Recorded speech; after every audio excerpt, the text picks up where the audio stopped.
তো আমরা যে পৃথিবীতে বসবাস করি না, এই পৃথিবীর বুকে বিরান মরুভূমি আছে। বুঝতে পারলেন না? আমরা যে পৃথিবীতে আছি, পৃথিবীর মধ্যে বিরান মরুভূমি আছে। যেমন আমরা উল্লেখ করতে পারি ওই যে সাহারা মরুভূমি, বিশাল পৃথিবীর একটা অংশ জুড়ে, একাধিক দেশের একটা অংশ জুড়ে সাহারা মরুভূমি। তো এই এরকম কিছু মরুভূমির মধ্যে কিছু অংশ আছে, সবটাই কিন্তু বিরান নয়। কিছু কিছু মরুভূমি এমন আছে যে মরুভূমির মধ্যে পানি নাই। পানি না থাকার কারণ সেখানে সবুজ গাছপালা ফলায় না। প্রাকৃতিক সৌন্দর্যের জন্য যে গাছপালা, ফুল ফলের গাছ দরকার, এগুলো ফলায় না। এটিকে আমরা বিরান মরুভূমি বুঝি, তাই না? পানি নাই, উদ্ভিদ নাই, গাছপালা নাই, এই জন্য মানে শুধু মরুভূমি, উত্তপ্ততা ছাড়া, বালু ছাড়া আর কিছু নাই, উপকারী কিছু নেই, ক্ষতিকর দিক। এই জন্য এটা বুঝে থাকি, এটা আমার জাগতিক দৃষ্টিতে। তো ওই যে পৃথিবীর মধ্যে যেরকম মরুভূমি আছে না, বিরান মরুভূমি, তদ্রুপ আমরা মানুষ আছি না, মানুষ হিসেবেও বহু মানুষের বুকে এরকম বিরান মন আছে, যে বিরান মনের মধ্যে, মানুষের যে বিরান মন আছে না, এই মানুষের বিরান মনের মধ্যে রসকস নাই। রসকস নাই মানে ভাব, আবেগ নাই। বুঝতে পারলেন?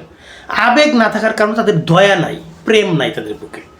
এরকম বহু মানুষ আছে, আপনি খুঁজলে হয়তো বুঝতে চেষ্টা করলে, এটা দীর্ঘ সময়ের জন্য হোক, অল্প সময়ের জন্য হোক, প্রতিটা মানুষের মধ্যে না থাকলেও কিছু কিছু মানুষের মধ্যে যে মনটা আছে, মনটা মাঝে মাঝে বিরান হয়ে যায়, বিরান ভাব অবস্থা থাকে।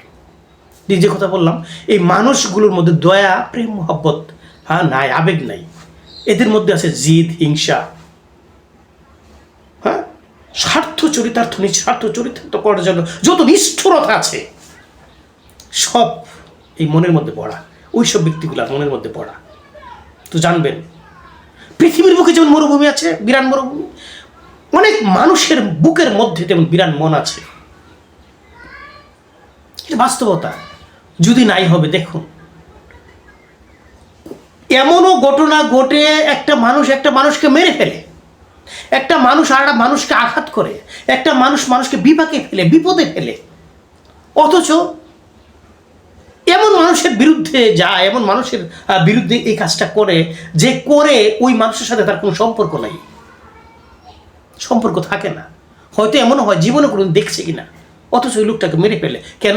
আরেকটা মাধ্যমের দ্বারা প্ররোচিত হয়ে, হয়তো কিছু স্বার্থের জন্য, কিছু লোভে লাভে উদ্বুদ্ধ হয়ে একটা ভালো মানুষ, নিরাপদ মানুষকে হত্যা করে ফেলে, ক্ষতি করে ফেলে, তাকে বিপদে ফেলে, মুসিবতে ফেলে দেয়, একটা মাধ্যমের ব্যবস্থাপনায়।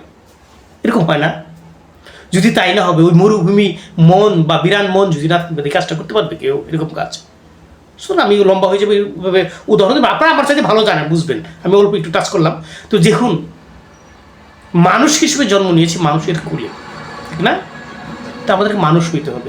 আমরা তো মনে করি যে ভবিষ্যৎ সামনে মানুষ, আসলে আমরা মানুষ না। এই পৃথিবীর মধ্যে মানুষ, আপনি বুঝতে পারেন, একটা আসমানি বাণীর অধীন জীবনযাপন করা উচিত আমাদের। আমরা আসমানি বাণীর অধীন জীবনযাপন করতে যাই বা দাবিদার পেয়ে আসলে করি না, দাবিদার যে আসমানি বাণী মাফি জীবনযাপন করি। এটা কারা করছে না করছে, এটা আপনি চারপাশে দেখলে বুঝতে পারবেন। দেখুন, একটা মানুষ সময় বিশেষে মসজিদে যায়, সময় বিশেষে ঈদগাহে যায়, সময় বিশেষে মক্কা যায়, তার সাথে মিলাই দেখুন তার দৈনন্দিন জীবনের কাজকর্মগুলো আসমানি বাণী মাফিক হচ্ছে কিনা, আসলে কিছুই হয় না। আরেকটা মানুষ আসমানি বাণী মাফিক জীবনযাপন করছে, সতর্কতার সহিত করছে, সে মসজিদে যায়, মক্কায় যায়, এগুলো করছে। দেখুন আপনি,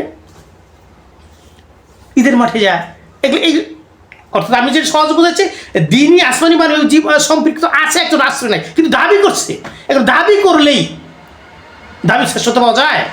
বিবেচনা করে এই ধরনের মানুষ আমাদের সমাজে আছে কিনা দেখুন, খুঁজে পাবেন, আপনি পার্থক্য করতে পারবেন।